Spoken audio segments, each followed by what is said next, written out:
kelimpahan dan kebaikan Tuhan yang terus mengalir atas hidup kami. Amin. Terima kasih untuk segala sesuatu yang Tuhan rancangkan. Kami percaya kebaikan-Mu selalu melekat bagi kami.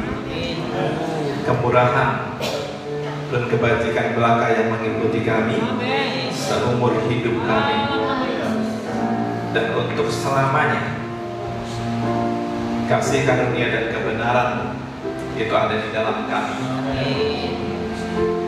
Terima kasih Tuhan untuk kesempatan kami bisa semakin mengenal Engkau. Terima kasih untuk kesempatan kami bisa semakin lebih dan lebih lagi tinggal di dalam-Mu dan hidup dalam persekutuan bersama dengan Engkau. Roh Kudus, Engkau yang mengurapi hati kami menjadi tanah yang subur untuk firman yang ditabur, firman yang bukan lahir dari hikmat manusia tapi lahir dari manifestasi kuasa Roh Kudus. Firman itu bisa tertanam kuat, berakar, bertumbuh, berbuah, buahnya pun baik, banyak dan tetap di dalam hidup kami, sehingga lewat buah-buah kebenaran yang ada pada kami semakin banyak orang yang mengenal Tuhan lewat hidup kami. Kami menjadi Alkitab yang terbuka. Kami menjadi pelaku-pelaku firman yang berkenan kepada Allah.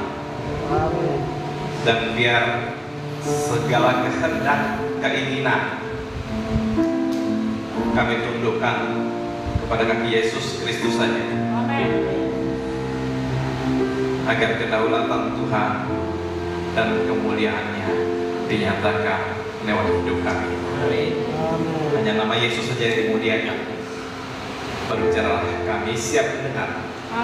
Hanya di dalam nama Tuhan Yesus.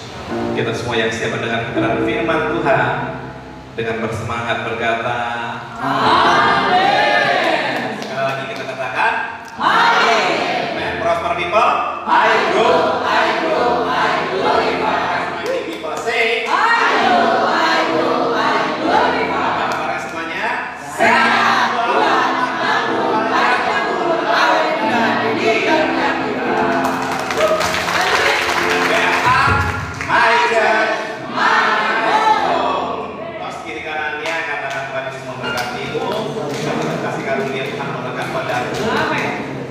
Dan ada kebaikan Tuhan yang terus tersedia bagi hidupmu. Shalom semuanya.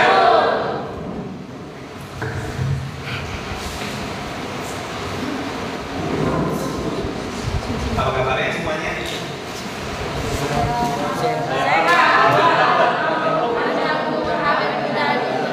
Lupa kamar sendiri ya. Jangan lebih percaya, jangan lebih menyadari kabar orang lain. Ya, Bapak Ibu semuanya, sadari siapa identitas Anda di dalam Kristus dan siapa Anda yang dijadikannya untuk menjadi serupa dengan hidupnya. Kitab Kolose 1 ayat 25.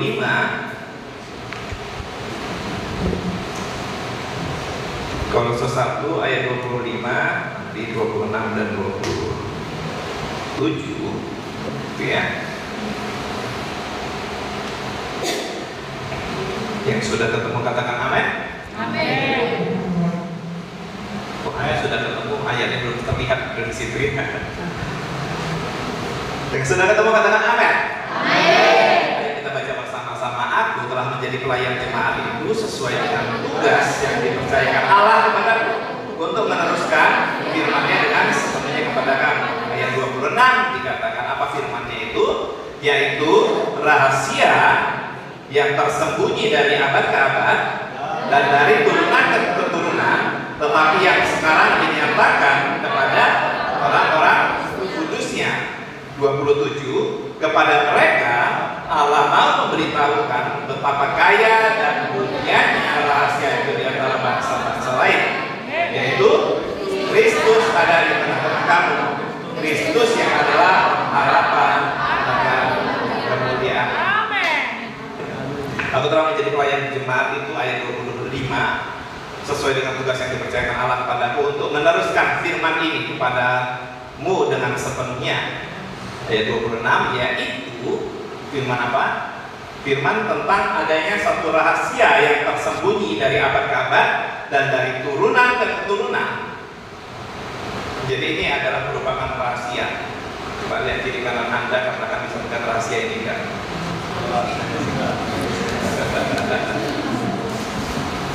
Jangan-jangan pandang wajahnya, jangan cuma bilang bukan rahasia ini kan? Jangan kayak di dunia ini ya. Jangan bilang siapa-siapa ya.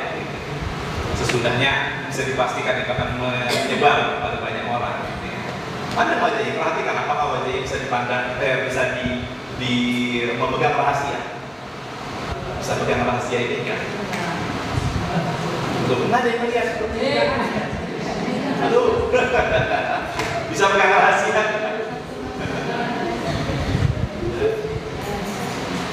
Khusus untuk rahasia ini adalah rahasia yang tidak untuk dirahasiakan. Katakan amin. Ini adalah rahasia yang tidak semestinya dirahasiakan. Karena rahasia ini sebenarnya tersembunyi dari abad ke abad, tapi kemudian diteruskan di dalam ayat selanjutnya yang sekarang dinyatakan kepada orang-orang kudus itu. Siapa yang tahu dia ini adalah orang-orang kudusnya Tuhan? Saya. Kok nggak semuanya ya? Halo, sekali lagi saya kasih kesempatan. Siapa yang tahu dirinya adalah orang kudusnya Tuhan? Saya. Di depan Tuhan itu tidak ada pendeta, bos. Halo. Di depan Tuhan itu tidak ada hamba Tuhan. Di depan Tuhan kita adalah orang-orang kudusnya Tuhan. Amin. Jadi lihat kiri kanan Anda, perhatikan. Ya kayak gini nih, modelnya kayak gitu tuh. Itu adalah orang-orang kudusnya Tuhan. Amin. Dan juga salami. Perkenalkan diri Anda, saya orang kudusnya Tuhan. Saya orang kudusnya Tuhan. Oh, yang ini yang gak nyalamin sesamanya ini entah karena dia merasa orang sebelahnya tidak kudus, atau Anda menganggap Anda yang tidak kudus. Halo. Kita adalah orang-orang kudusnya Tuhan.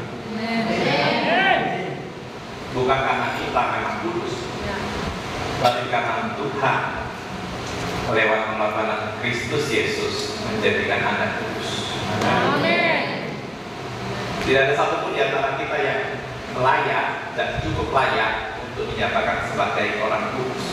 Tapi perhatikan ini, Tuhan sendiri yang adalah kudus menyatakan Anda yang adalah anak-anaknya itu adalah orang-orang kudusnya. Yang kudus bukan berarti adalah yang kudus. Mungkin dari sini cuma satu orang yang menjadi kudus ya. Cuma satu orang yang menjadi kudus gitu ya.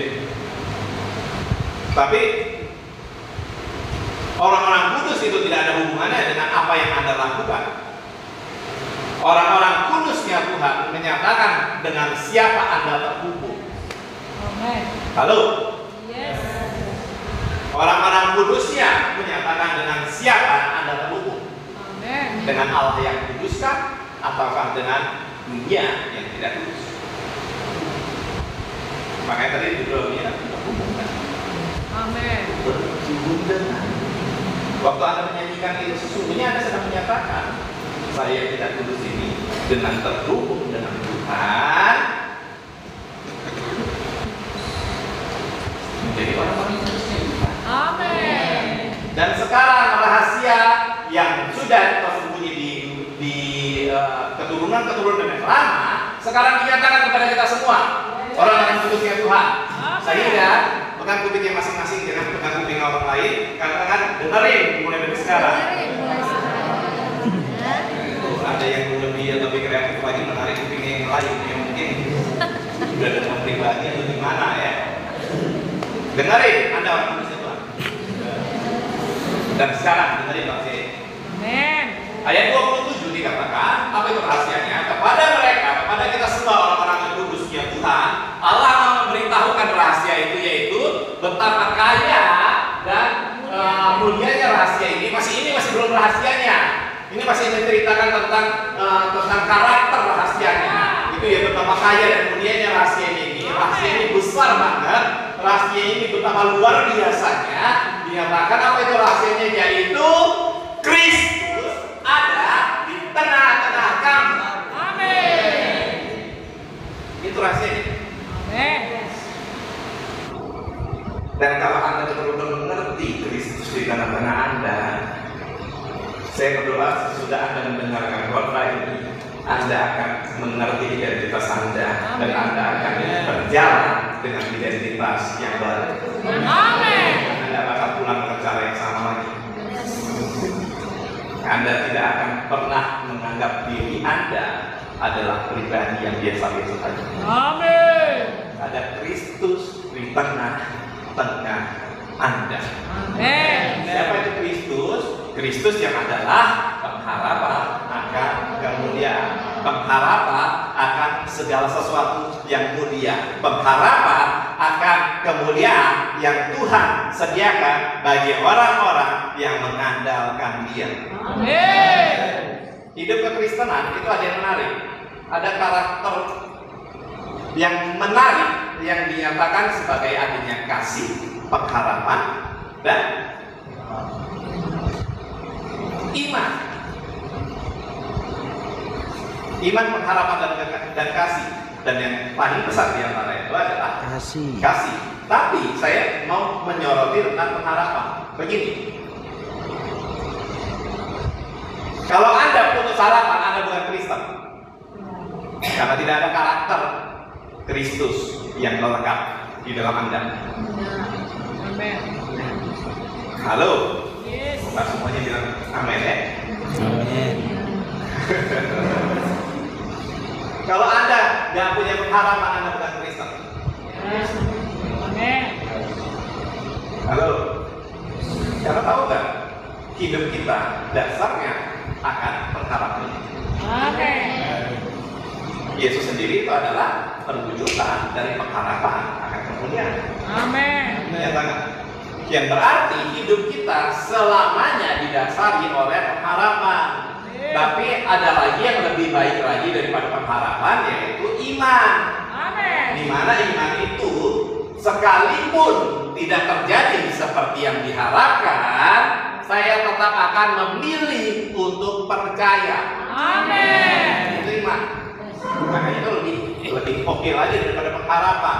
Tapi kalau orang yang sudah mengenal Kristus, orang yang bahkan di KTP-nya sudah ada agamanya Kristen begitu, kalau nggak punya pengharapan, cek lagi KTP-nya, bos. Ya. Kenapa? Karena karakter itu pasti akan ada di agama Anda. Amin. Karakter pengharapan. Kenapa? Karena itulah yang disebutkan sebagai rahasia yang tersedia ini. Ya. Salah satunya adalah pengharapan akan kemuliaan. Amin. Pengharapan itu ada di dalam Anda. Pengharapan akan kemuliaan itu ada di dalam Anda. Kalau Anda perhatikan di dalam ayat ini dikatakan Kristus ada di tengah-tengah kamu. Di dalam terjemahan Inggrisnya dikatakan Kristus ada di dalam kamu. Amin. Bukan di tengah-tengah. Bukan di tengah-tengah seperti di sini gitu. Jadi tengah-tengah Anda. Di dalam Anda. Di dalam Anda, bukan di luar Anda. Halo? Ya. Rahasianya adalah Kristus itu ada di dalam Anda, bukan di tengah-tengah Anda. Rahasianya adalah Kristus itu ada di dalam Anda. Anda bahkan tidak lagi nyari Tuhan. Halo? Mulai bingung kan?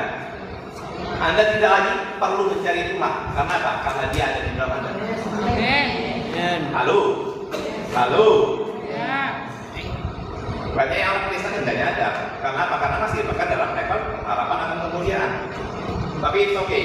Saya akan menerangkan ini tahap per tahap. Pertama, kehidupan kekristenan itu adalah pengharapan akan kemuliaan. Dan rahasianya ada Kristus di dalam Anda. Kristus yang ada pengharapan di dalam, kan kemuliaan itu ada di dalam Anda. Sehingga apa yang Anda harapkan itu akan selamanya ada di dalam Anda. Amin. Apa yang Anda harapkan itu kemuliaan itu sendiri selamanya ada di dalam Anda. Itu sudah terpatri di dalam Anda.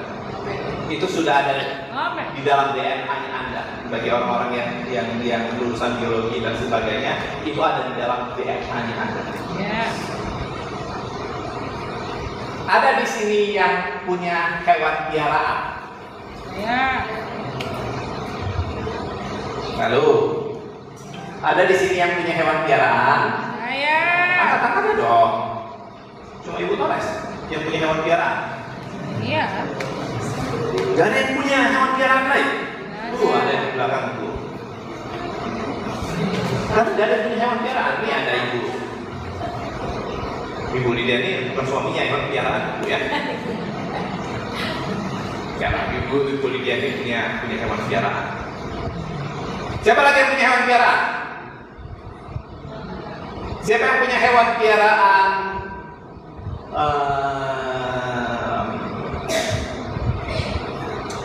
Ikan.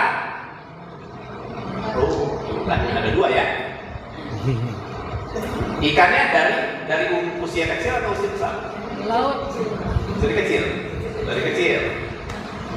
Nah gini, yang punya, jangan turunkan tangannya, masih tinggi tangannya yang tadi yang punya ikan nih. Waktu Anda memelihara ikan pertama kali, Anda pernah ngajarin dia berenang? Halo, Anda pernah ngajarin dia berenang kan? Kenapa?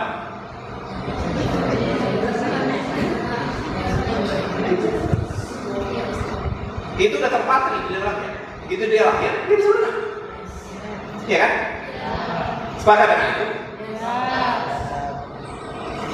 Karena Kristen yang memiliki Kristus itu tinggal di dalam atmosfer yang baru. Makanya di dalam ayat lain dikatakan engkau adalah ciptaan baru yang tidak punya masa lalu. Amin. Kalau Anda menyadari itu, waktu Anda diciptakan yang baru, Anda diperlengkapi dengan segala sesuatu yang Anda butuhkan untuk tinggal di dalam tempat atmosfer yang baru itu. Ya. Sehingga seekor ikan yang didesain untuk bisa berenang, dia nggak perlu diajarin untuk berenang. Amin. Lalu, ikan tidak perlu lagi berharap akan kemuliaan sebagai perenang yang unggul. Halo, ikan secara otomatis jadi jago berenang. Anda di sini siapa yang bisa bernafas di dalam air? Bernafas di dalam air. Siapa yang pernah bisa bernafas di dalam air? Halo? Enggak ada? Anda lahirnya dari mana?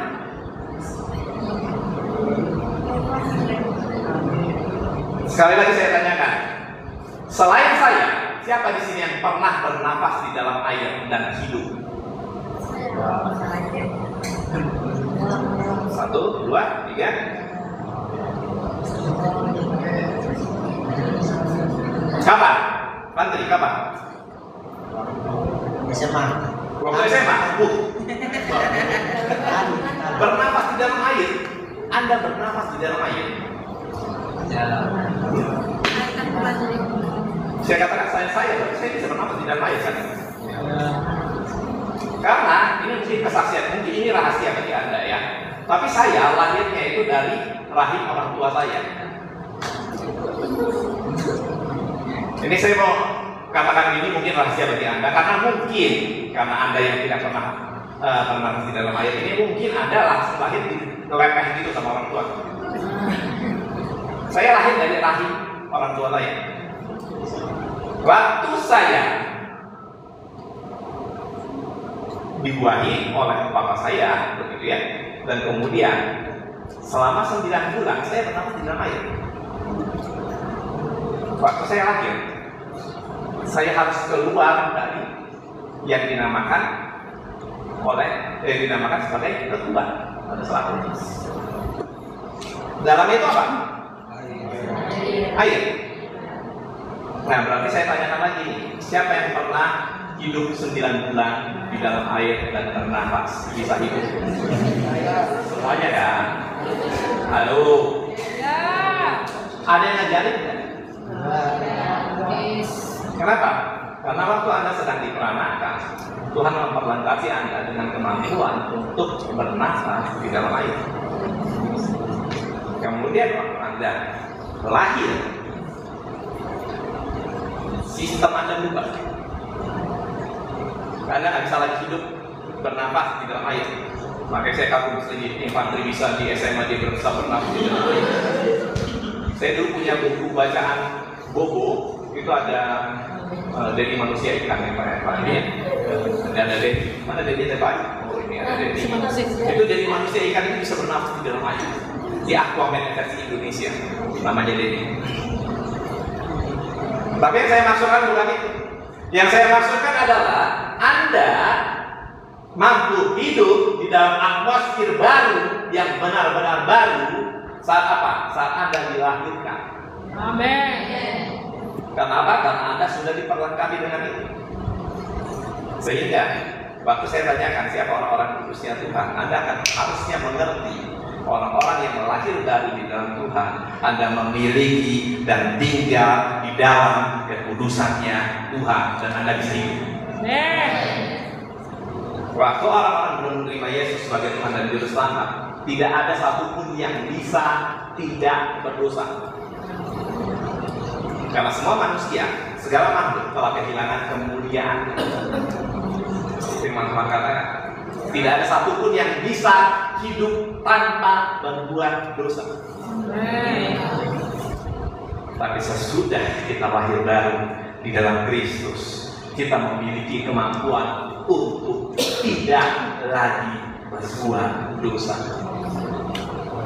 Makanya ada nggak yang orang-orang yang lahir baru, waktu sudah lahir baru, kemudian melakukan dosa, kemudian nyaman-nyaman aja dengan itu?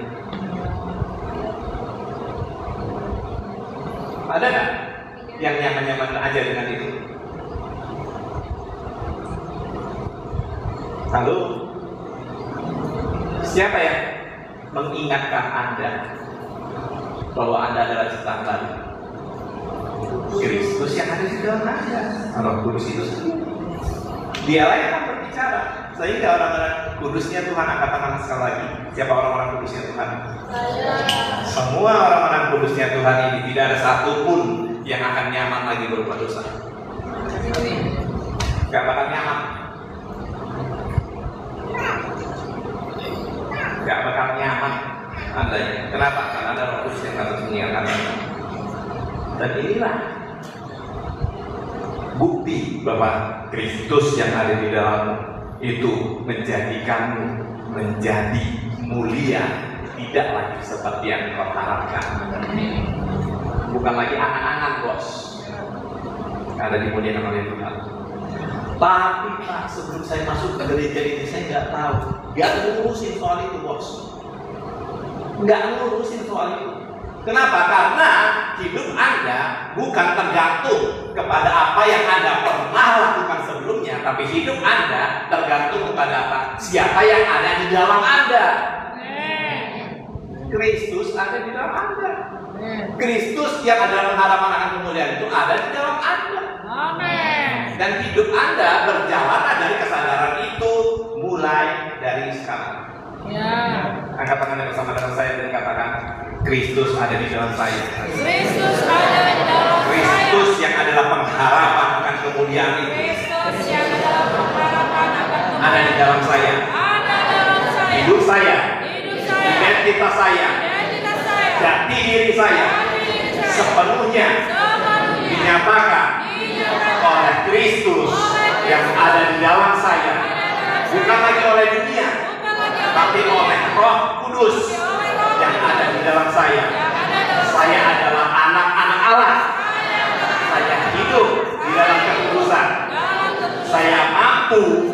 Saya bercakap, dalam melakukan segala hal di dalam Kristus yang memberi saya kekuatan dalam nama Tuhan Yesus. Katakan haleluya. Itu yang menjadi hidup Anda dan saya sekarang. Hidup Anda dan saya sekarang setelah Anda mengenal firman ini akan berbeda, bos.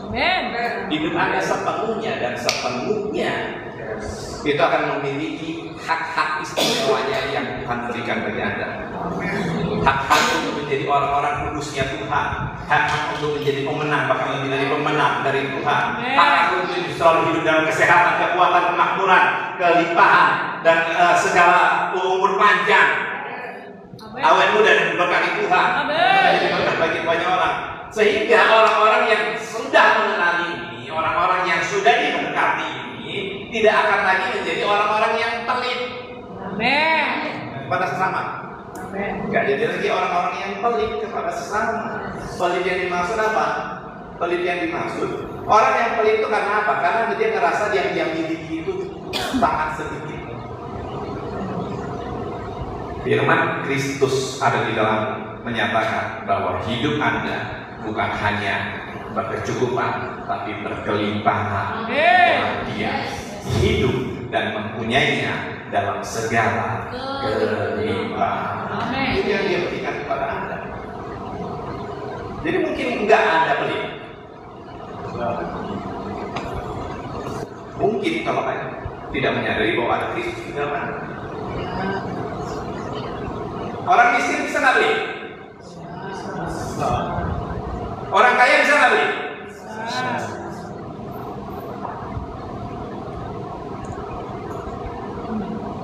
Orang yang berkelimpahan bisa nggak beli? Kamu tidak menyadari bahwa ada Kristus di dalam Anda.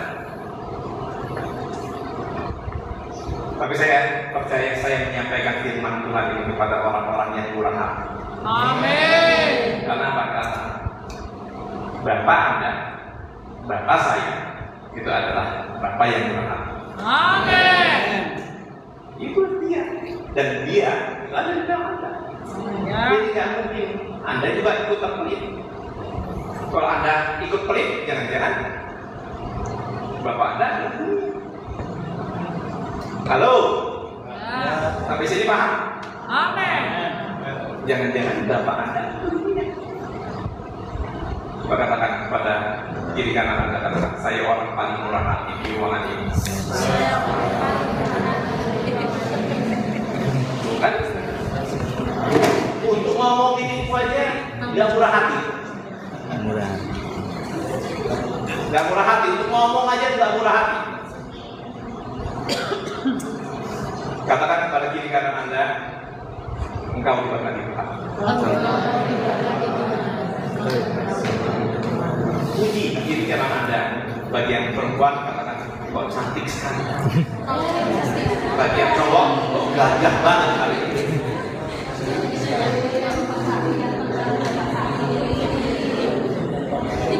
Cantik sekali.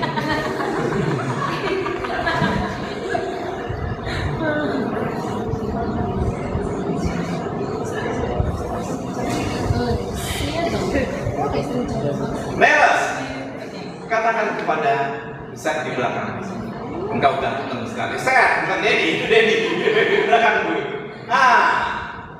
Katakan engkau gagah sekali.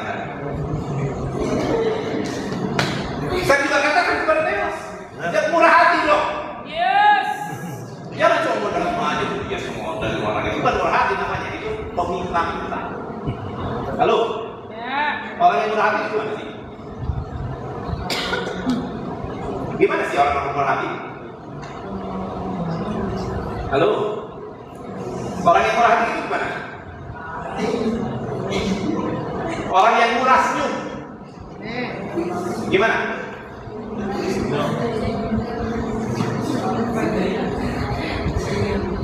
Ini cuma 60% orang yang murah senyum di ruangan ini kan?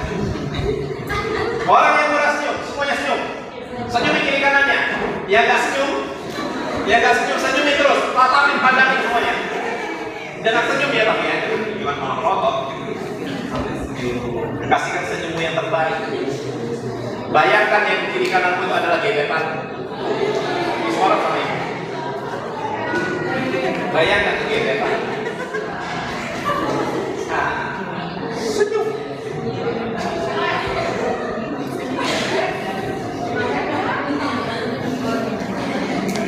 Pamerkan ini ya bagi yang ini.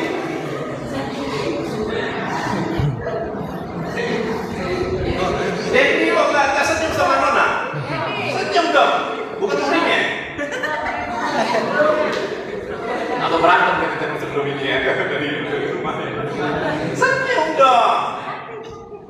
Saya ingat dari bilang waktu dipuji sama Ibu Torres tuh. Hari ini istri cantik sekali. Dia bukannya bilang, oh iya dia pasti cantik apa? Enggak, dia malah dengan perempuan aja bilang, saya pilihan. Oh jadi kamu pula ya? Sekali-sekali katakan, cantik sekali. Makanya dia katakan kepada istrimu, hari ini maminya Sakti ini kok cantik sekali.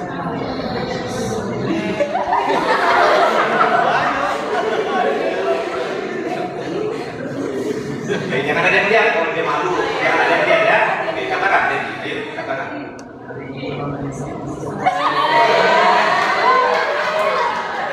Perempuan, betul ya. Kalau ada dikatakan kayak gitu, kira-kira hati-hati gimana? Gak ada satu perempuan yang dibilang cantik sekali hari ini. Siapa? Gak ada kan? Apalagi sama-samanya sendiri. Berbunga-bunga. Setiap hari Mona akan memasakkan makanan-makanan yang paling disukai oleh Denny.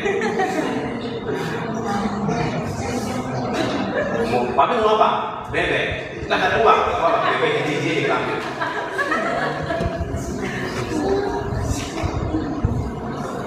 Itu orang yang murah hati, murah memberi pujian, murah senyum juga. Senyumnya nggak kayak ini, kayak apa namanya, nggak mahal gitu. Yang laki-laki itu sama usaha di sini. Joshua, apa senyum kok Joshua? Jangan kau merenungkan firman Tuhan siang dan malam. Ini bukan waktunya. Ini waktu berkhotbah ini.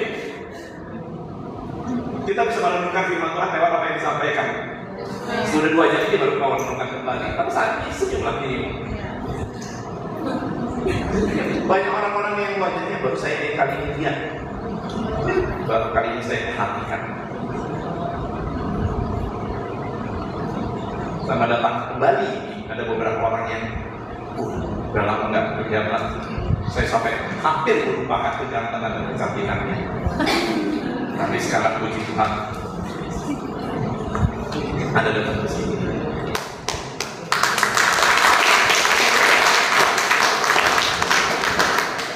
Orang-orang yang memiliki Kristus yang ada di tengah-tengah dia tidak akan pernah rendah diri.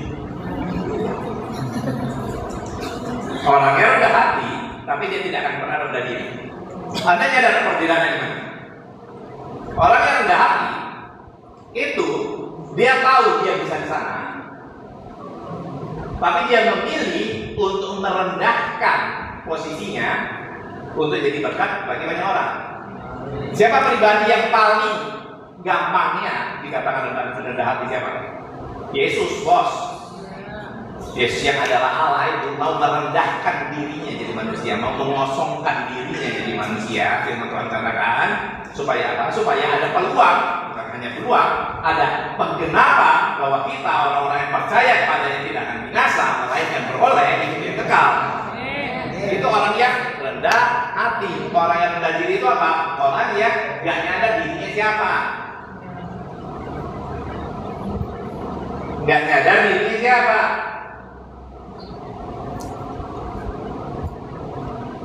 Mungkinkah Anda rendah diri kalau ada Allah sendiri di dalam Anda? Mungkin gak?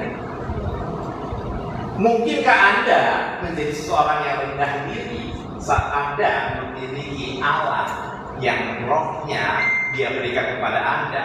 Roh apa itu? Roh yang lebih besar dari segala penguasa di dunia ini sekarang ada di dalam Anda. Amin. Jadi mungkinkah Anda perlu rendah diri soal itu? Halo, halo. Yang ada adalah dunia ini menawarkan orang yang udah nggak tahu identitasnya di dalam Tuhan, masih soal nyombong lagi ke sana. Jadi orang-orang yang tinggi hati. Tuhan mengajarkan orang-orang rendah hati tapi tidak rendah diri. Halo. Hidup bos. Firman Tuhan katakan, siapakah manusia ini? Sehingga kau menciptakan dia lebih tinggi sedikit daripada malaikat. Daripada malaikat. Anda tangkap nggak? Orang-orang yang berguna itu berusaha untuk menyembah malaikat-malaikat yang jatuh di bumi. Orang yang sadar identitasnya di dalam Tuhan, ada Kristus di dalam dia, itu tidak akan pernah mau menyembah malaikat. Halo? Apalagi orang-orang pintar. Kenapa dikatakan orang-orang pintar? Bukan karena IPK-nya 4, bos. Ini selama dia kepada kemarin beberapa orang ini yang ada IPK 4 ya. Tapi orang pintar yang dimaksud apa? Karena orang ini gak pintar sebenarnya, tapi mereka cukup pintar untuk bodoh-bodohin orang yang harusnya jadi orang pintar. Anda dan saya, kalau Anda datang ke sana, itu Anda jadi orang bodohnya, dia jadi orang pintar ya. Yang orang pintar yang saya maksudkan juga bukan, bahkan bukan pendeta.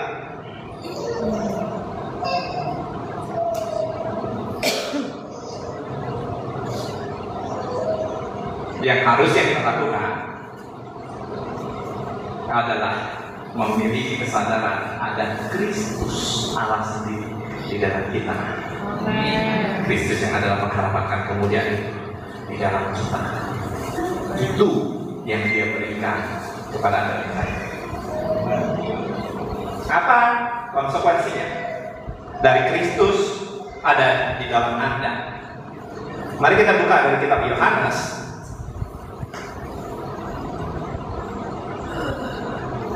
Di Yohanes 1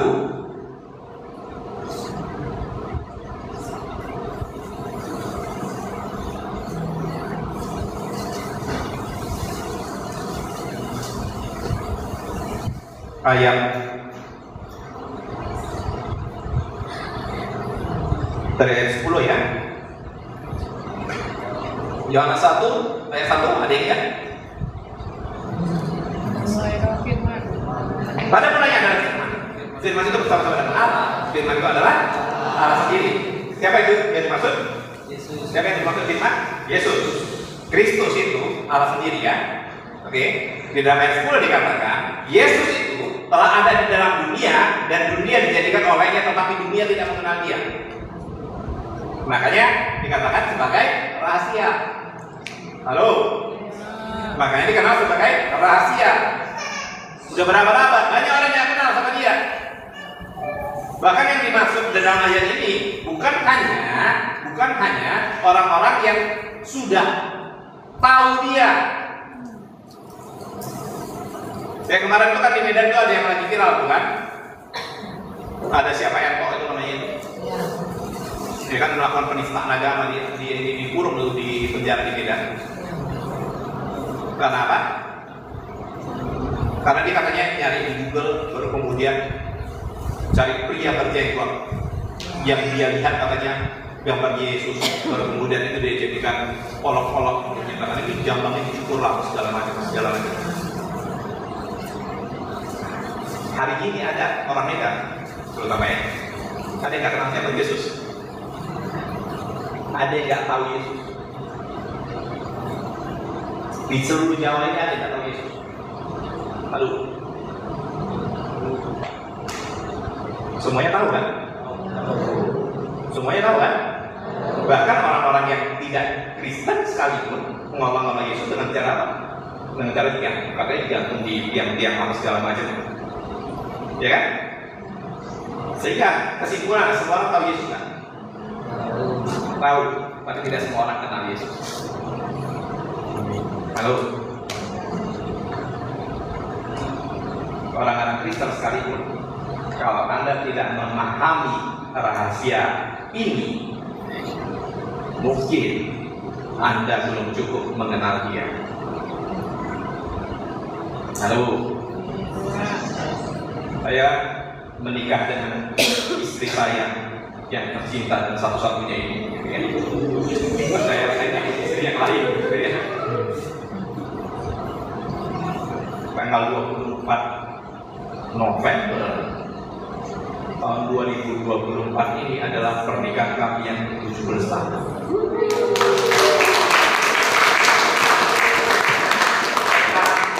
Ya saya sih tepuk tangan enak aja. Yang nggak 17 tahun bersama dengan saya itu bukan Anda kan? Coba tanya sama Ibu Torres. Dari 17 tahun pernikahan yang benar-benar berbahagia berapa lama? Nah,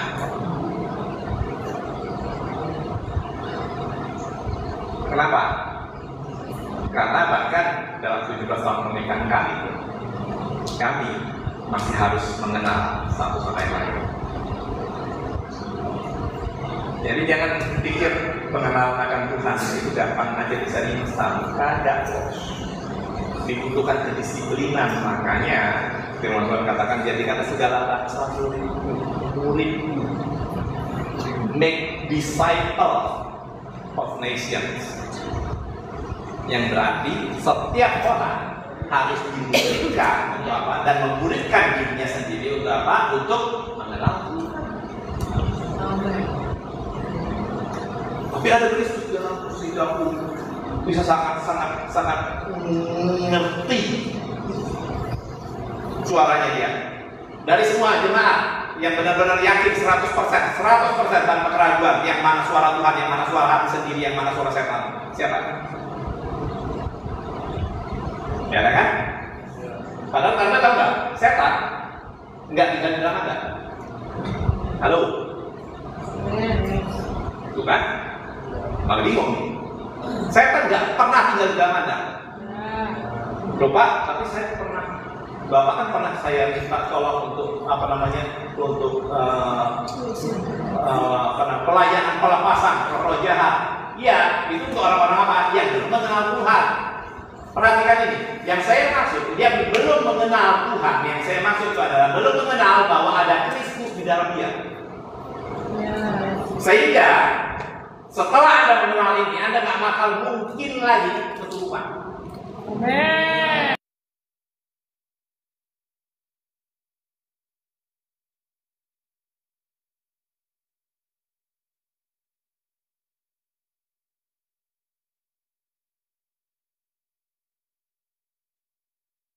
Paham nggak artinya? Kristus ada di dalam Anda, roh yang ada di dalam Anda itu lebih besar dari segala penguasa-penguasa di dunia ini. Amin. Roh itu ada di dalam Anda. Anda sadar nggak artinya? Saya kemarin tahun lalu atau 2 tahun lalu ya, 2 tahun lalu saya ada pekerjaan ke Papua. Saya menginap di acaranya di hotel, salah satu hotel di Sorong, saudara, di Sorong, dan kemudian saya ke situ. Kita udah diundang dari seluruh Indonesia untuk datang ke situ, ke hotel itu. Berdasarkan pengumumannya, saya dengan PD-nya datang pada hari hanya untuk mengikuti rapat di hotel itu. Gitu loh Bapak Ibu Saudara. Saya udah datang ke situ segala macam. Saya melihat loh, sepi banget, tapi banyak banget ini ya. Banyak banget mobil-mobil tentara di sini, mobil-mobil TNI, ada orang-orang kayak Pampres, pasukan pengaman presiden itu, gitu ya. Kemudian ada, saya masuk ke resepsionisnya, baru saya tanya, acara ini di mana?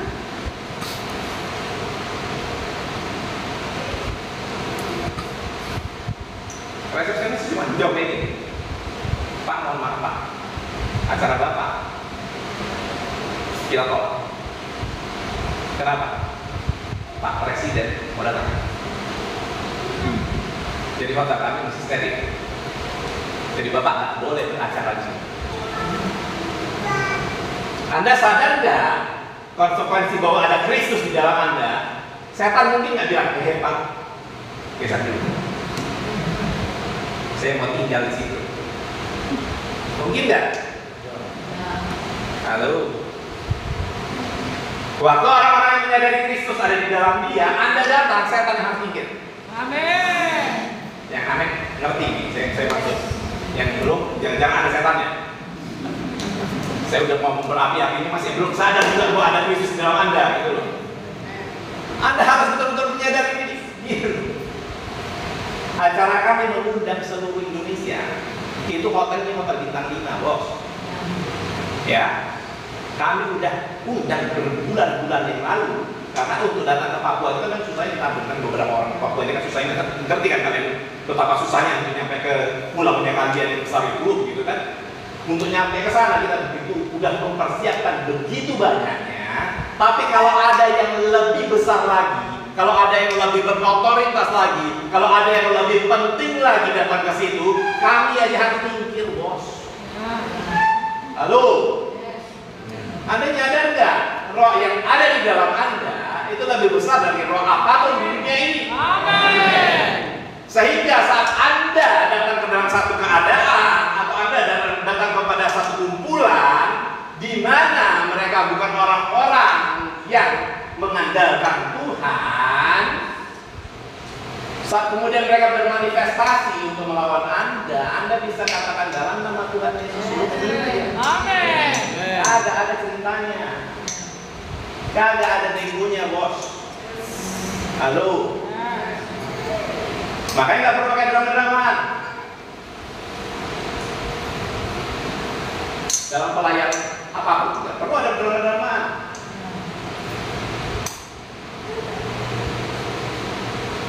Yesus aja melayani orang yang kemasukan legion. Anda tahu artinya legion?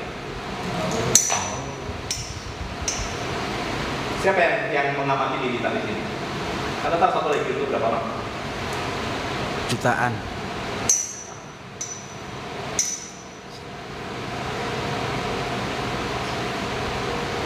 Yesus nggak ada tanya.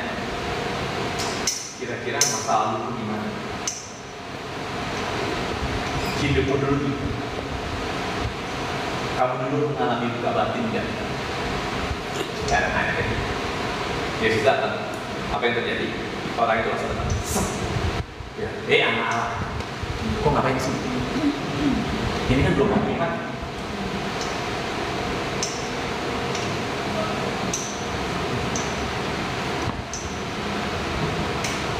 Yesus cuma ngeliatin. Bahkan Yesus cuma bilang, "Udah pergi kalian." Mereka cuma bilang ini. Mereka nggak nanya lagi. Tuhan, kalian boleh nggak konsumsi itu? Bagi-bagi.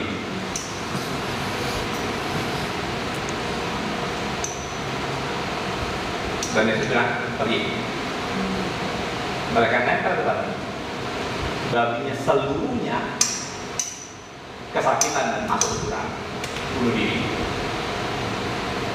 Untuk nyamanya satu orang itu.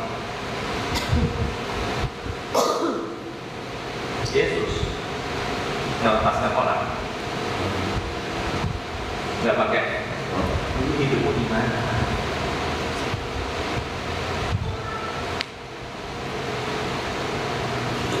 Sekarang Yesus yang itu, Yesus yang sama yang melepaskan orang-orang yang terbelenggu itu ada di dalam Anda dan saya. Yesus yang akan pengharapan adalah pengharapan akan kemuliaan itu ada di dalam Anda dan saya. Dan waktu Anda berjalan seperti itu. Berjalanlah seperti Allah menetapkan Anda. Ayat 11 dikatakan, Ia datang kepada milik kepunyaannya, tetapi orang-orang kepunyaannya itu tidak menerimanya. Banyak orang yang masih kayak gini. Kalau orang kepunyaannya kan berarti kan seharusnya itu adalah miliknya Tuhan kan? Tapi orang itu masih punya kehendak untuk menolak masih punya kekuasaan untuk menolak apa yang menjadi keputusan penciptanya. Kenapa? Karena Allah sendiri memutuskan untuk membatasi dirinya, membatasi kuasanya. Bukan berarti dia tidak berkuasa, tapi dia memilih untuk membatasi kekuasaannya saat apa? Saat dia memberikan kita semuanya yang dimaksud dengan kehendak bebas.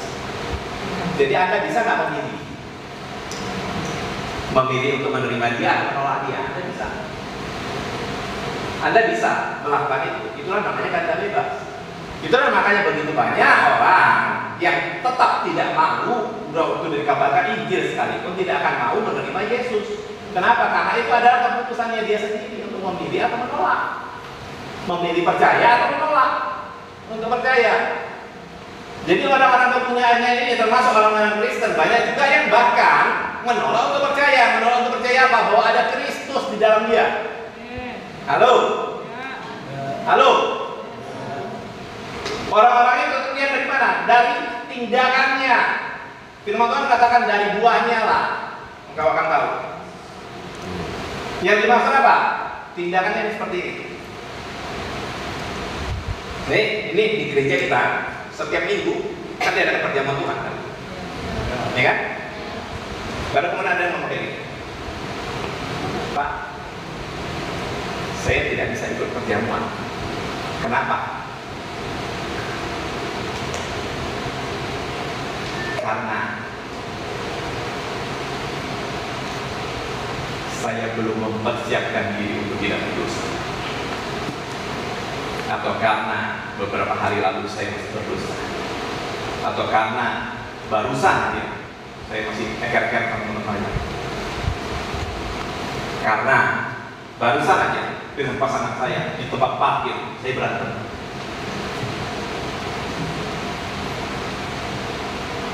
Yang jadi pertanyaan saya, yang membuat kamu layak untuk ambil bagian dalam perjamuan Tuhan, perjamuan kudus, perjamuan suci, itu tindakanmu atau karena dia yang melayakkan kamu?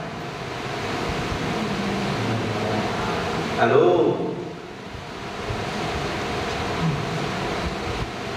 Kita mau mengambil bagian dalam perjamuan Tuhan.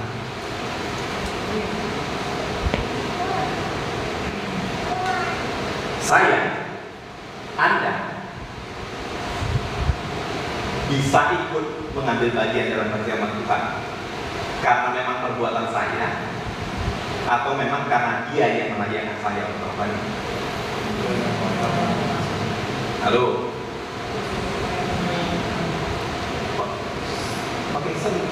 Makin sunyi suaranya. Dia yang melayakkan saya untuk mengambil bagian dalam perjamuan Tuhan ini, atau karena perbuatan saya yang layak? Dia yang melayakkan. Oh, Anda nggak kenapa ya? Saya baik banget orangnya.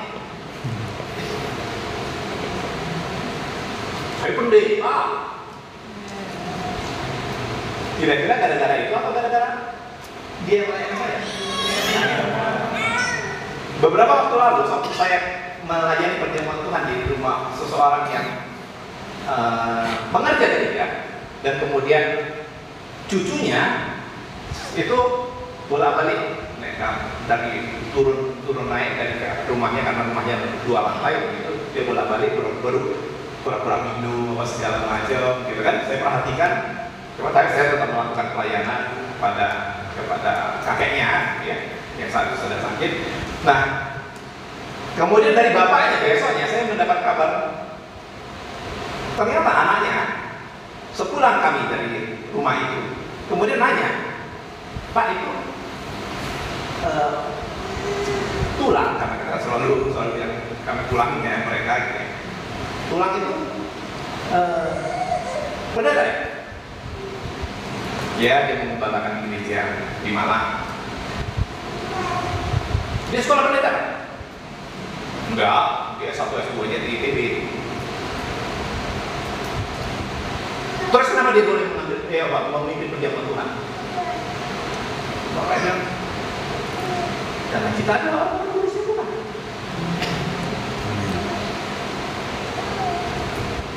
Memimpin dalam perjamuan Tuhan bukan karena kita lebih baik daripada Anda. Pelayan-pelayan Tuhan waktu Anda memimpin perjamuan Tuhan sekalipun, waktu Anda dapat kesempatan di sini sekalipun, gitu, bukan berarti saya lebih baik daripada Anda. Tidak, bos.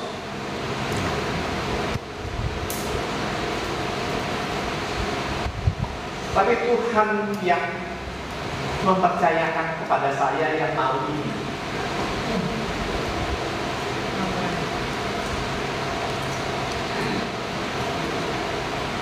Tuhan mempercayakan kepada saya yang mau ini. Kenapa? Kepada saya. Karena saya mau.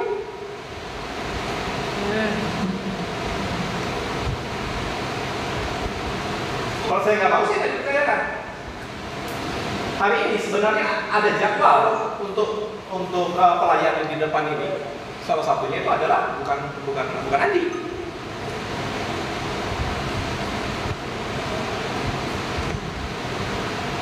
Bulan lalu juga kan kejadiannya, udah dicari jadwalkan, baru kemudian orangnya bilang saya belum bisa.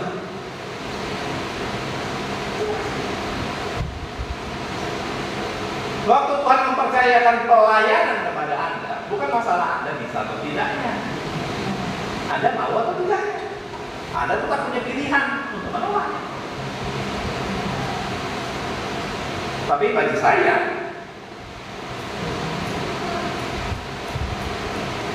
pelayanan itu adalah hak istimewa yang Tuhan berikan hanya kepada anak. Kalau itu adalah hak istimewa yang Tuhan berikan hanya kepada anak. Anda nggak percaya? Ayat 12. Tapi semua orang yang menerima Dia diberinya kuasa supaya jadi anak-anak Allah, yaitu mereka yang percaya dalam namanya. Halo. Amin. Halo. Amin. Pelayanan itu hak istimewa sebagai anak. Amin. Anda akan diperlengkapi enggak? Pasti. Dia katakan diberinya kuasa. Amin. Diberinya otoritas. Amin. Diberinya kapasitas. Diberinya fasilitas. Amin. Tapi bukan itu yang dikejar. Anda akan otomatis menerima semuanya itu saat apa? Saat Anda sadar Anda adalah anak. Amin. Halo. Ya.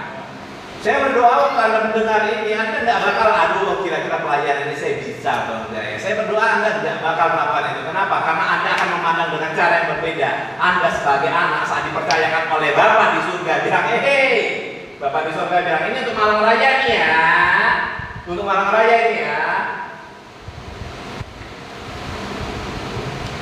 Ningsi, aku percayakan dirimu menjadi pelayan singa supaya suaramu bikin berkat bagi jemaat-jemaat. Amin. Aku nggak melakukan ini kepada setiap orang, aku melakukan ini hanya kepada anak. Kenapa? Karena aku tahu anakku nggak bakal ngacoin. Ya. Tapi kalau orang-orang bayaran, pasti ngacoin. Halo? Ya. Halo? Nah, Anda harus sadar itu.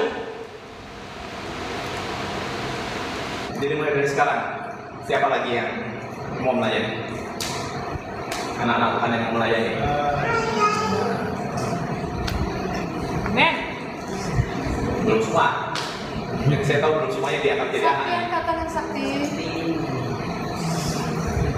Ayo, lebih tinggi lagi.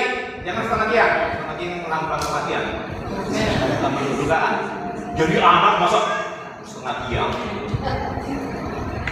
Saya bukan bilang anaknya Pak David, bos. Ya. Saya bilang Anda adalah anak-anaknya Allah. Amin. Dan anak-anaknya Allah diberinya kuasa. Ya. Diberinya kuasa.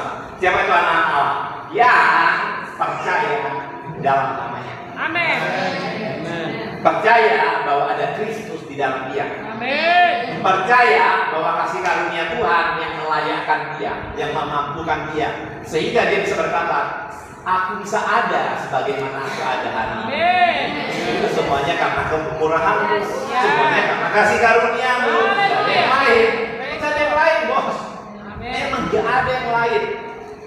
Dari Anda semuanya, saya tahunya saya yang paling gak layak berdiri di sini. Kenapa? Karena dari lahir sampai sekarang saya tahu banget apa segala kesalahan dan kekurangan saya sampai detik ini. Saya sangat aware dengan itu. Tapi kenapa saya ada di sini? Karena Tuhan melayakkan saya sebagai anaknya dan mempercayakan saya umat-umatnya. Kebayang nggak? Kebayang nggak? Kebayang nggak? Makanya kan masih terus melakukan ini. Amin.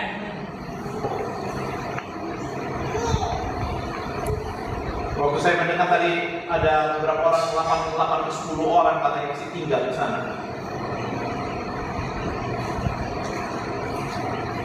Yang mengerti sama anak Tuhan, keluarga Pastor Andi, itu langsung Pak, saya ikut aja Pak.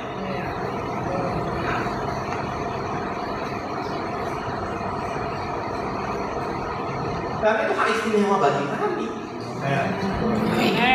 Hak istimewa bagi kami untuk apa? Untuk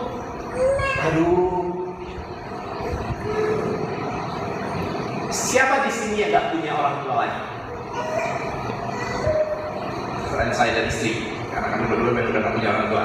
Selamat Victor kita ya. Bagi Anda yang masih punya orang tua, Anda di rumah kayak pembantu atau kayak anak? Anda bisa bedain di mana? Anda bisa dibedain sama pembantu di mana? Di rumah. Di rumah. Karena apa? Karena anak. Apa yang membedakan Anda? Misalnya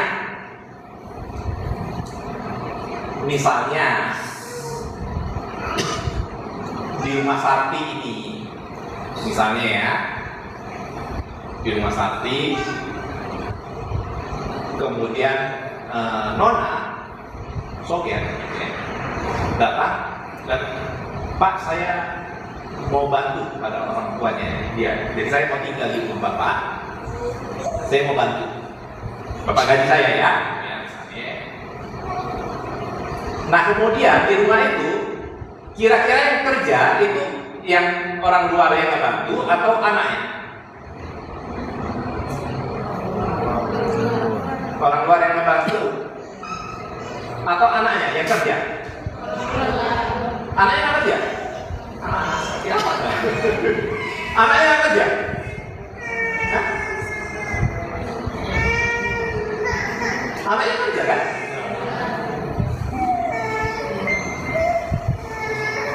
Pak Andi, Grace disuruh ngapain setiap hari? Nyuci piring. Nyetrika baju. Pak Andi punya pembantu kan? Ada yang bisa bantu kan sebenarnya? Tapi kenapa aneh? Pak Andi kayak ngegaji Grace ya? Nih, perhatikan. Anak bahkan ada bayar. Orang luar yang kerja di tempat kita itu kadang-kadang dibayar, itu pun masih memilih keluar kadang-kadang kan. Kenapa anak masih nggak mau keluar dari rumah orang tuanya? Saya nggak pernah melihat ada anak-anak yang berani ngomong, Pak, saya keluar dari rumah Bapak. Saya perlakukan kayak pembantu di sini. Padahal jelas-jelas disuruh cuci piring apa segala macam. Ngomong hari ini aja si Jihan itu kemudian saya lagi makan apa segala macam, saya makan berdua sama dia, saya ngajak ngobrol segala macam. Dia nunggu, saya pikir apa yang dia nunggu begitu lama, makanya saya begitu lama terkesima karena ketampanan saya, tidak mungkin gitu. Saya coba makan dengan santai. Gitu detik suapan saya terakhir dia muncul. Saya pandangin dengan kaget. Dah, saya cucikan. Oh iya, saya kasihkan gitu ya.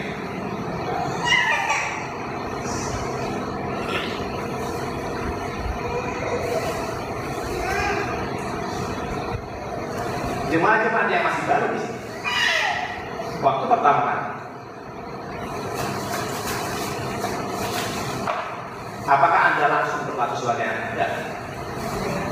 Saya perhatikan itu ada beberapa generasi itu, biasanya ada beberapa generasi. Generasi pertama itu begitu datang langsung nyalamin bapak-bapak gembala itu, gembala yang lebih senior di sini, baru kemudian jumpa anak-anak segala macam ya.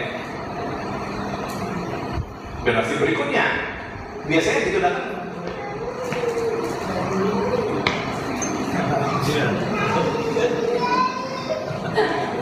apa ini pria ini kok gayanya sok-sokan kayak gini segala macam, padahal mobilnya isinya alat-alat musik segala macam, bukan ngakak-ngakak sebenarnya.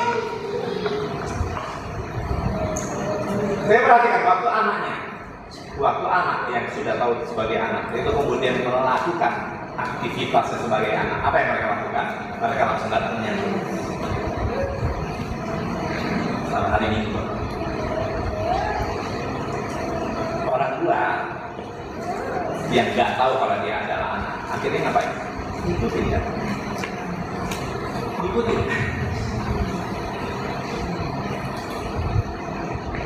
Sesudahnya, mereka akan melihat ada nggak perbedaan antara kami dengan anak? Nggak ada. Berarti kesimpulannya kami juga anak. Setelah kesimpulannya kami juga anak, kalian akan berlaku sebagai anak, tetap sebagai orang tua. Kalian akan berlaku sebagai anak. Semua jemaat yang ada di sini, kalian adalah anak-anak rohani yang Tuhan percayakan untuk bertumbuh di rumah BFI. Amin. Anda semuanya, termasuk sakti yang masih memilih. Ya. Haleluya.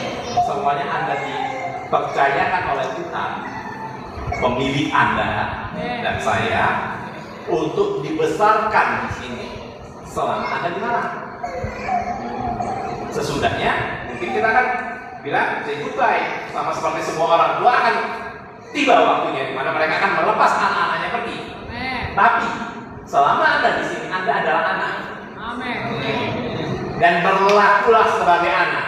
Amin. Miliki pandang sebagai anak. Amin. Miliki cara berpikir sebagai anak. Halo. Anak, dia akan kenal orang tuanya. Saya tanyakan nih, bagi Anda yang mungkin belum mengetahui bahwa Anda adalah anaknya saya ya, gitu ya. Saya akan bertanya kepada seluruh jemaat, minuman kesukaan saya apa? Jangan jawab ini anak. Anda ngerti kenapa? Karena mereka ngedengerin setiap bapaknya cerita tentang es teh manis itu. Gimana berbinar-binarnya makanya pak bapaknya ngomongin soal es teh manis segala macam.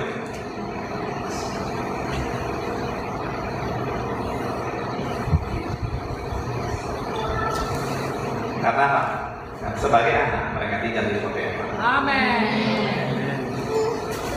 Saya tanyakan yang lebih sulit lagi. Siapa yang tahu nama anjing saya?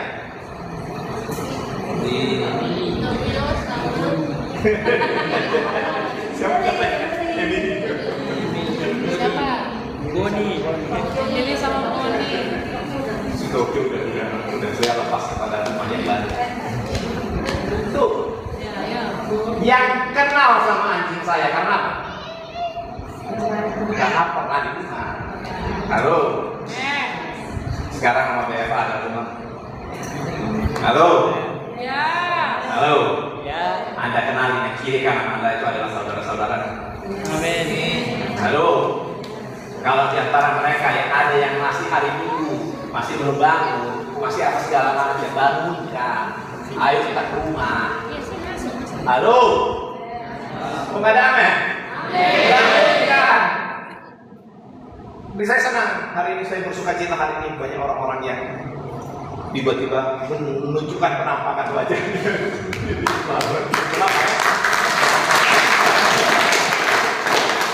Tapi saya masih merindukan ada anak-anak lain. Aduh, Bapak Ibu Saudara, kalian tahu kan yang ngelit kalian pertama kali waktu di Malang, yang jadi ketua kelompoknya kalian pertama kali. Tahu kan siapa kan? Bagi orang-orang Tuhan ini, kalian tahu siapa kan? Nah, akhirnya Bapak ketemu dengan dia kemarin di rumah Bapak. baru kemarin, akhirnya. Sementara yang anak-anak ini udah berapa lama? 1 tahun ini kan? Tuh. Kenapa enggak? Karena dia menghadap daerah ini. Jadi waktu Bapak salami, Bapak ini sih, bukan gitu ya.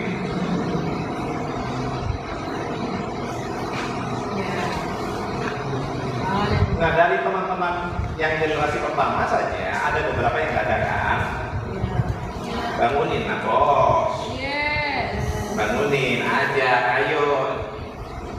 Ayo kita ini lagi main lagi di gereja. Gereja ini bukan forum gitu loh bos. Ini bukan orang-orang kudusnya Tuhan yang hidupnya 24 jam dalam pujian penyembahan, enggak. Kita jadi orang kudusnya Tuhan karena kita dikuduskan oleh Tuhan. That's it, gitu loh. Dan kita berusaha untuk mengenal Dia dan hidup dalam pengenalan akan Dia terus menerus lewat perenungan firman, lewat ibadah, lewat pelayanan. Kita melakukan semuanya itu. Tapi bukan karena kita memang betul-betul layak, enggak.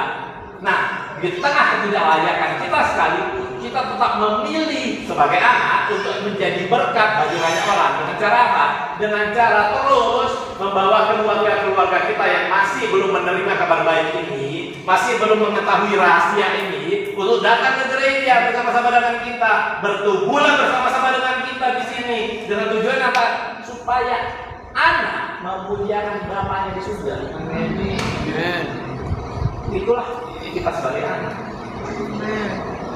Anda dan saya itu anak. Amin. Di gereja ini memang nggak mungkin Anda ngomong kepada saya atau Pak Andi, anakku, nggak mungkin. Tapi kita menyadari posisi kita sebagai anak Bapak kita di surga. Dan kita mengenali Bapak kita di surga. Keinginan dia apa sih? Banyak orang kan yang masih ini, Pak, saya pengen tahu apa sih hendaknya Bapak. Keinginan dia cuma satu, semua orang diselamatkan. Keinginan dia cuma satu, semua orang diselamatkan. Karena begitu besar kasih Allah akan dunia ini. Amin. Sehingga Ia mengaruniakan anaknya Dia supaya setiap orang yang percaya kepadanya tidak binasa, melainkan beroleh hidup yang kekal. Keinginan dia cuma satu, supaya semua orang diselamatkan. Ya. Kabar baik ini dipercayakan kepada Anda dan saya. Amin. Teman-teman Anda, waktu Anda lihat ini udah mulai dari ibadah, ayo mengenal Tuhan. Anda akan mengenal Dia yang menyelamatkan Anda. Anda akan mengenal hidup teman-teman Anda tidak seharusnya gitu aja. Hidup teman-teman Anda, hidup Anda tidak seharusnya gini-gini aja. Halo, hidup Anda tidak seharusnya gini-gini aja. Ada yang pernah mengetahui tentang perumpamaan tentang anak bungsu? Bukan Rangga yang saya maksud ya. Anak bungsu. Anda tahu ceritanya itu?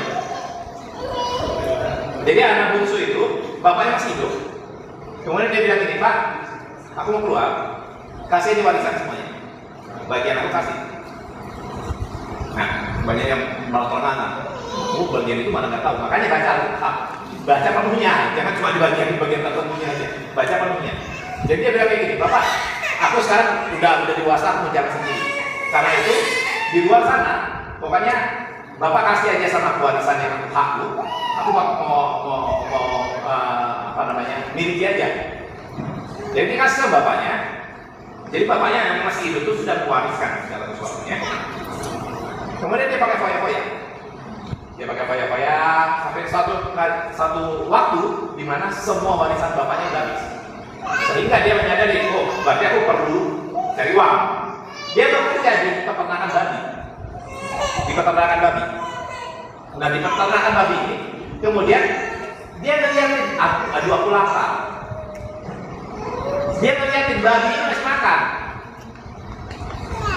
Siapa di sini yang orang tuanya ternak babi? Orang-orang PT kan banyak biasanya. Nah, ya orang-orang yang belum apes juga ternak babi juga ya, bisa nggak? Bisa nggak? Oh, karena di kepulauan ya ini ya. Ya, bagi orang-orang keluarga yang peternak babi, kalian tahu kan makanan babi apa? Apa? Burger King, McD. Apa? Makanan babi apa? Sayuran. Apa lagi? Nasi beda. Coba si Agnes yang generasi peternaknya itu sama dengan saya. Saya nggak pernah nasi babi itu dimasakkan dulu. Saya kasih makan babi saya, sisanya, apapun sisanya, saya nggak pernah masakkan sayur. Sisa-sisa sayur saya, kepala-kepalanya segala macam itu saya buang ke sana. Halo, kalian nyadar? Anjing saya masakkan, bos. Babi saya nggak masakkan. Apa yang ada? Kadang-kadang, sorry ya. Kadang-kadang kalau di kampung itu toiletnya masih gabung, bukan toiletnya di dalam septic tank gitu ya. Kayaknya itu bisa makan babi. Anda tahu nggak? Tidak tahu. Kampung saya soalnya pakai kayak gitu. Jadi orang kuk itu ada di atas supaya di bawahnya itu langsung terbuka gitu. Dan itu bisa dibuangkan ke babinya. Nah, anak bungsu ini ngeliatin babinya makan, dan dia bilang enak juga makan babi.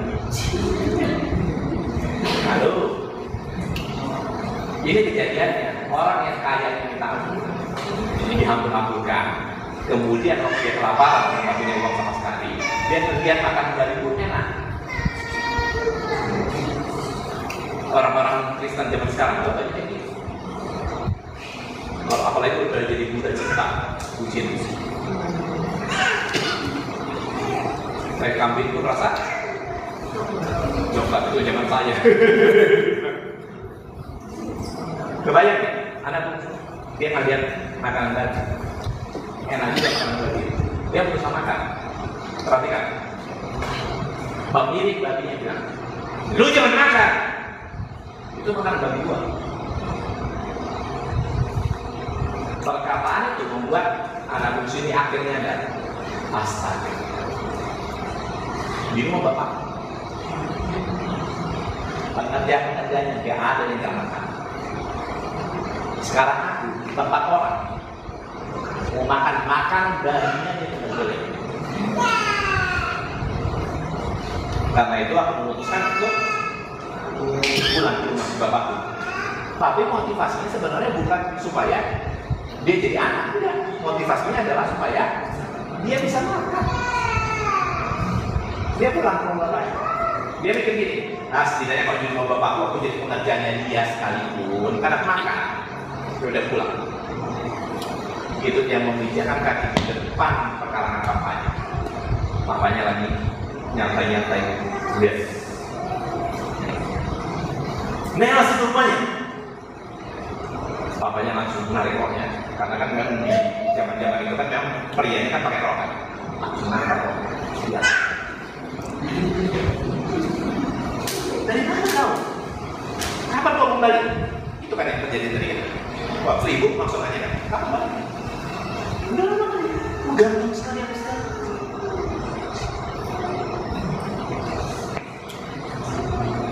Kalian tahu bahkan kejadian lebih dahsyat daripada itu. Bapaknya langsung berkata, pakaikan baju yang paling bagus sama dia. Pakaikan sendal sama dia. Cincin kasihkan sama dia. Warisannya juga nggak ada, bos.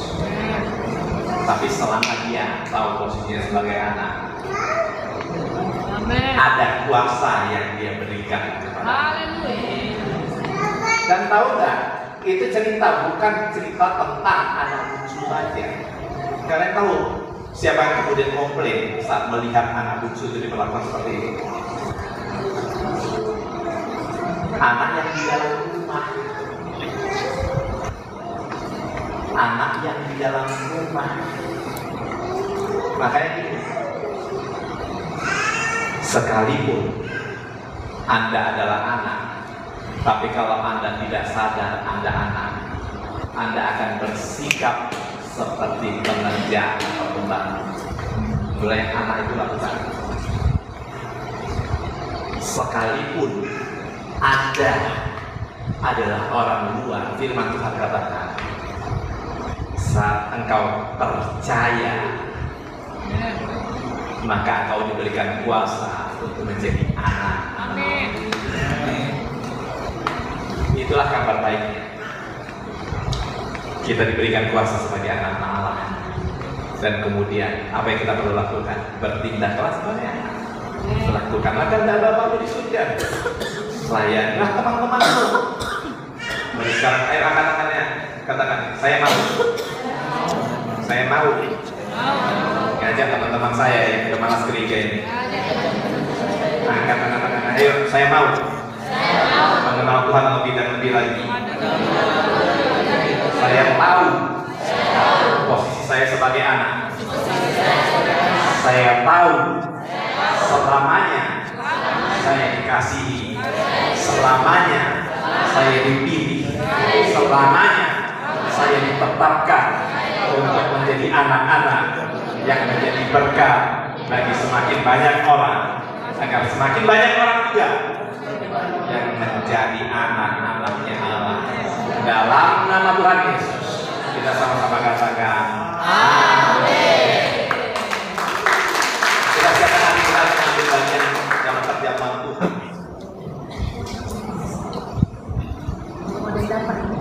Bagi yang belum mengambil bisa ambil dari depan.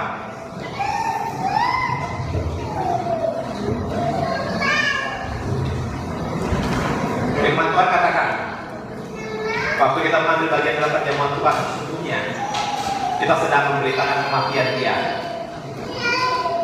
Kematian dan kebangkitan Dialah yang menjadikan kita sebagai anak-anaknya Tuhan.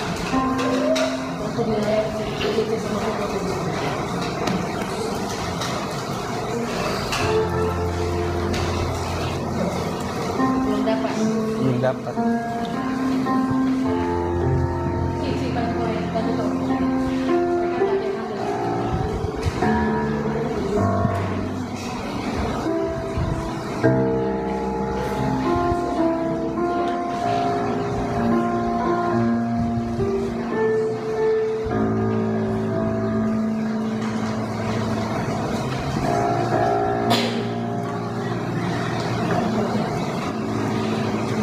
Kita semuanya mengambil bagian dalam perjamuan Tuhan ini bukan karena kita layak, tapi karena Tuhan yang memerintahkan dan melayakkan kita. Bukan karena perbuatan kita, tapi karena kasih karunia yang Tuhan. Anak-anak yang kecil memang tidak diperkenankan untuk mengangkat perjamuan Tuhan ini, kemudian darah Yesus ini sendirian, karena mereka dianggap belum cukup dewasa untuk menyadari kasih karunia dan keselamatan. Rahasia terbesar bahwa Kristus ada di dalam kita dan kita adalah anak-anaknya. Itu sudah diberikan kepada kita. Tapi orang tuanya diperbolehkan untuk mengangkat bagi anak-anaknya dan kemudian memberikan anak-anaknya tubuh dan darah Yesus saat apa-apa ini diberikan. Masih adakah di antara kita yang belum menerima tubuh dan darah Kristus?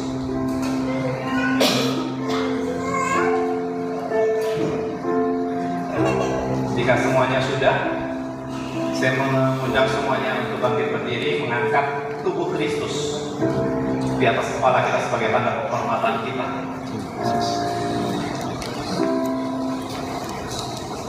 Sambil kita berkata, ini adalah tubuh Kristus yang terpecah-pecah bagi kami. Terima kasih Tuhan, Engkau melayakkan kami sebagai anak. Engkau melayakkan kami untuk ikut ambil bagian dalam perjamuan Tuhan. Sebab apa yang teruskan kepadamu terima dari Tuhan, yaitu Yesus pada malam dia diserahkan, mengambil roti, memecah-pecahkan dan mengucap berkat atasnya sambil berkata, ini adalah tubuhku yang terpecah-pecah bagi kamu semuanya. Perbuatlah ini sebagai peringatan akan aku. Bukankah tubuh Kristus yang atasnya kita mengucap syukur ini adalah benar-benar masukkan dengan tubuh Tuhan Yesus Kristus itu sendiri? Tubuh yang menjadikan kita sebagai anak-anaknya, tubuh yang melayakkan kita untuk menerima segala sesuatunya, dan tubuh yang memampukan kita untuk menjadi baik Allah dengan adanya Kristus di dalam kita. Dengan hormat dan pengucapan syukur, makanlah dalam nama Tuhan Yesus.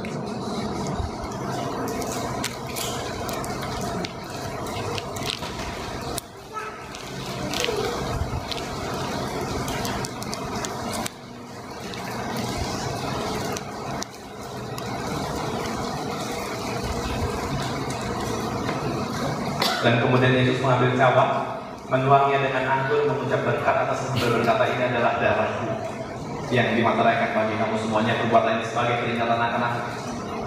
Sebab waktu kamu makan tubuhku dan minum darahku, kamu sudah memberitakan kematianku sampai aku datang kali yang kedua. Firman Tuhan katakan.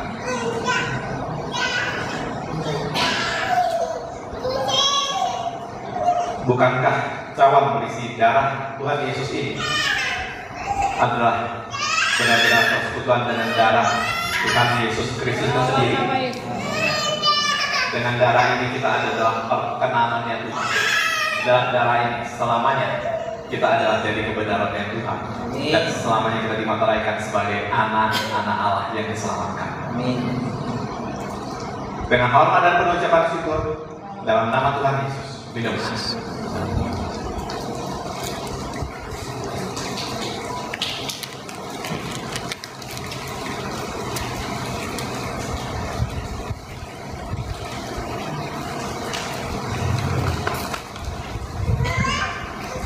Mari kita sertakan hati kita untuk bersyukur dan berdoa. Tuhan, terima kasih untuk firman-Mu yang menyatakan bahwa kami adalah anak-anak. Terima kasih untuk firman-Mu yang menyatakan bahwa Kristus ada di dalam kami.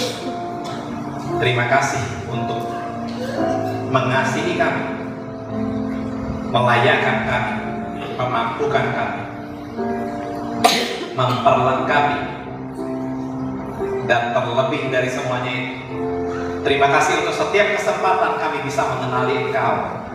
Kami bisa hidup dalam persekutuan yang benar dengan Engkau. Kami bisa selamanya untuk tinggal di dalam rumah kasih karunia. Terima kasih untuk setiap kesehatan, kekuatan, kelimpahan, untuk setiap umur panjang, untuk setiap kesempatan, untuk setiap waktu-waktu, untuk setiap rancangan yang Kau sediakan bagi hidup kami.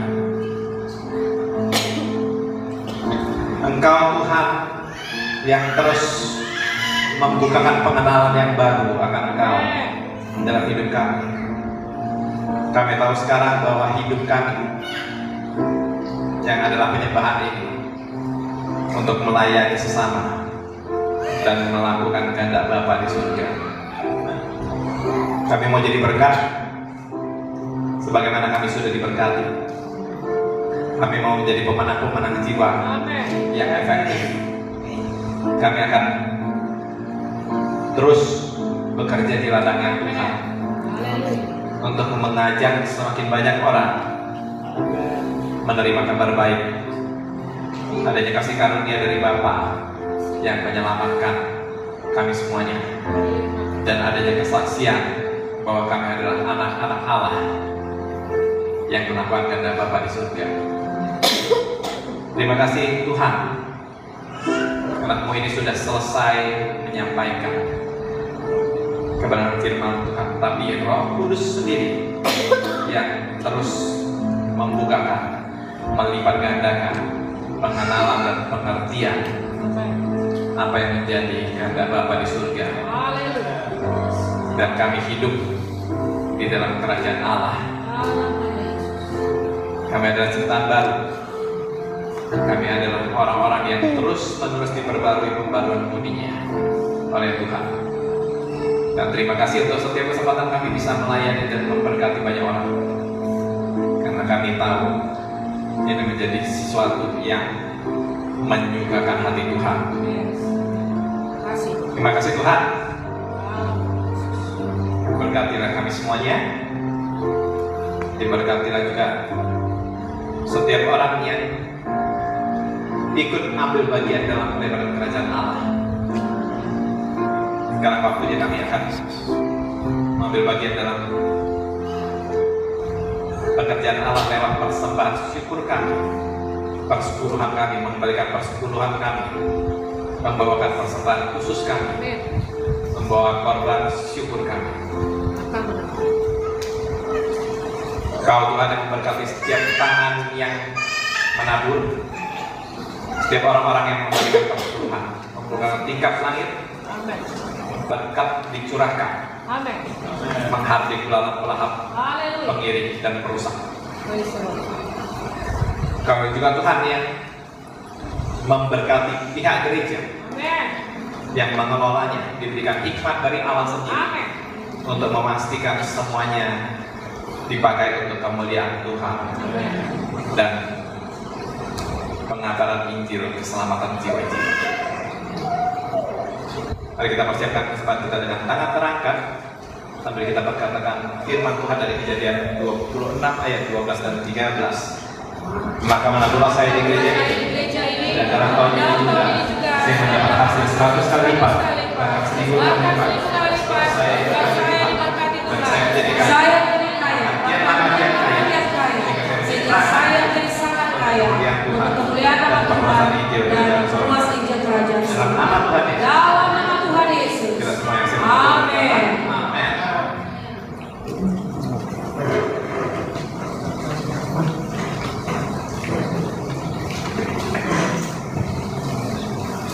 Bagian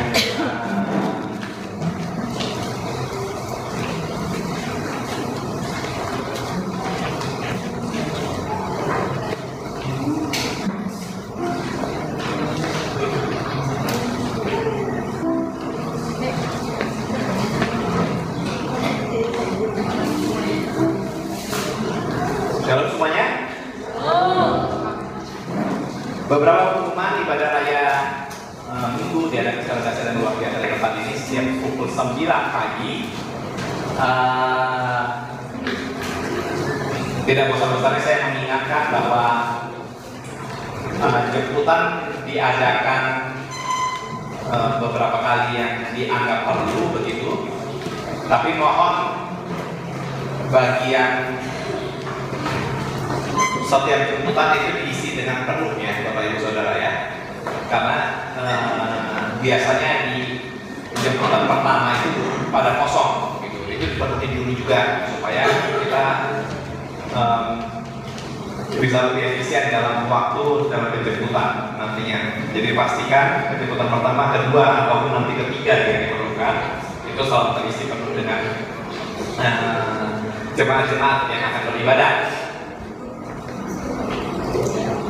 Jadi di sini ada yang teman-teman sekamarnya yang tidak sempat ibadah langsung tekankan di dalam hati minggu depan harus dibawa ya. Katakan amin. Amin. Baru kemudian ibadah fresh cell diadakan secara dahsyat dan luar biasa. Kayu tangan itu setiap hari Kamis sore. Dan kemudian untuk minggu ini ibadah fresh cell putri akan diadakan di 3 tempat. Putri Paciri akan diadakan di 3 tempat, asrama 1 yang lama, baru kemudian asrama 2 yang di Papua, dan kemudian asrama 3 untuk mahasiswa-mahasiswa baru dan yang dipimpin oleh anak. Jadi untuk info selanjutnya tentang waktu dan penyelenggaraan bisa menghubungi Fenty, kemudian PJ satu lagi BJ, dan kemudian anak yang ada di depan ini dengan baju merah, gaun merahnya. Dan kemudian 2 minggu lagi ibadah Fresal untuk putra akan dibagi 2. Nanti tolong dihubungi Pastor Andi, nanti responnya seperti apa. Di ibadah UKCW yang putra 2 itu dipimpin oleh Wati dan Nova. Ya, jadi nanti silakan hubungi ke situ. Jadi ya. Ibadah Fresal yang baru itu adalah Fresalnya UB, berikan kemuliaan kepada Tuhan. Itu akan diadakan setiap hari Minggu, karena mereka ini biasanya memang hari Minggunya saja, begitu ya misalnya. Jadi sesudah ini nanti yang Fresalnya UB yang dipimpin oleh Smartly akan diadakan untuk yang sebagai Fresal perdana nanti. Jadi mohon juga Pak Andi bisa mendampingi dan mengarahkan ya sebagai koordinator Fresal. Kemudian Pondok Daud diadakan secara dasar dan luar biasa setiap hari Selasa, dan kemudian prayer night diadakan secara dasar dan luar biasa setiap hari Jumat di kediaman kami.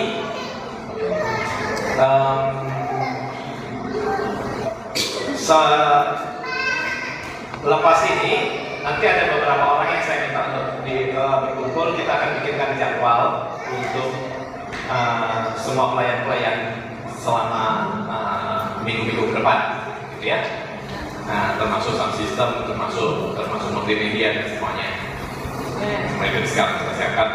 Dan bagian pelayan-pelayan yang terutama di TPW itu saya nanti akan minta untuk latihan di kediaman kami.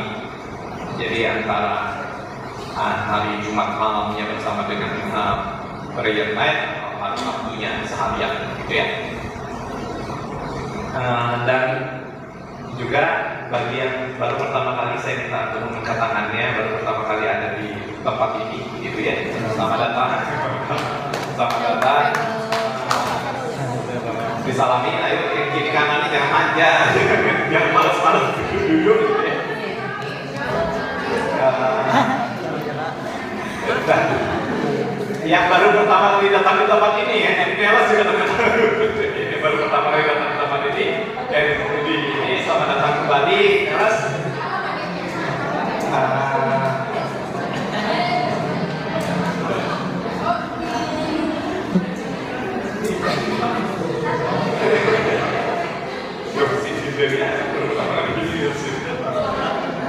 Oke, semuanya saya minta semuanya bagi berdiri.